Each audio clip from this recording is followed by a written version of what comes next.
Di saat kita jatuh, kita jadi tahu mana yang teman dan mana yang sahabat. Saat kita gagal, kita jadi tahu mana yang betul-betul peduli dan mana yang hanya singgah dalam senang. Saat kita tidak punya apa-apa, kita jadi bijak mengenal mana yang tulus, mana yang mulus. Saat kamu sukses, kaya, dan lagi di atas proses kehidupan, semua orang akan memuji, semua orang akan menyanjung, bahkan semua orang akan mengaku kalau dia ikut berperang dalam suksesmu. Tapi pada saat kamu jatuh, pujian itu akan berubah menjadi hinaan, sanjungan itu akan berubah menjadi cacian. Semua orang tidak akan menganggap kamu ada, percayalah. Saat gagal, semuanya menjadi gelap. Kamu akan ditinggalkan. Tapi saat gagal, itulah Tuhan akan menunjukkan siapa yang setia dan siapa yang tidak setia.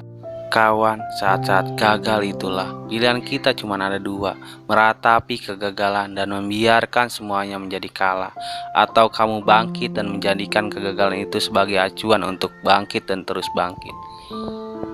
Menangislah sekeras mungkin, berteriaklah selantang mungkin, tidak apa-apa.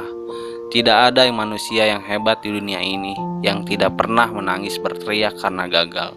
Menangis berteriak saat gagal bukan karena kita lemah, kita hanya manusia biasa, kita bukan malaikat. Tumpahkan semua kesedihanmu dalam setiap doamu.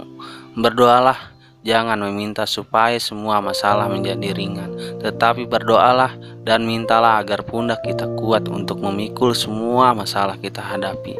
Ketahuilah, Tuhan menciptakan masalah selalu beserta solusinya. Tapi setelah itu, kamu harus bangkit, kamu harus jauh lebih hebat daripada sebelumnya. Kegagalan adalah guru terbaik yang akan mengajarkan kita untuk bangkit kembali dan mengetahui hal mana yang perlu kita hindari di kemudian hari. Ketahuilah, anak panah akan merusak jauh ke depan jika sebelumnya ditarik jauh ke belakang. Sama, kesuksesan yang luar biasa pasti diraih setelah mengalami kegagalan yang terlambat dalam. Kegagalan hanya akan dirasakan oleh orang-orang yang mau berjuang. Kegagalan tidak akan terjadi pada orang-orang pemalas yang mengabdikan hidupnya untuk menjadi benalu kehidupan. Bangkitlah, tapi ingat saat kamu berjuang lagi, berjuanglah bersama orang-orang yang mau sama-sama berjuang, bukan dengan orang-orang yang mau hanya diperjuangkan. Saatnya merubah hinaan menjadi pujian, saatnya merubah cacian menjadi tepuk tangan, saatnya mengembalikan apa yang sudah hilang.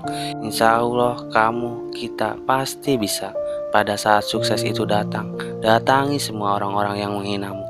Pada saat gagal, datangi semua orang-orang yang meninggalkanmu. Saat terpuruk, katakan pada mereka, terima kasih kawan, karena dulu sudah menghinaku. Setelah itu, pergilah dan doakan mereka, karena sesungguhnya nikmat terbesar dalam hidup adalah ketika kita ikhlas mendoakan orang yang membenci, menghina kita. Terima kasih.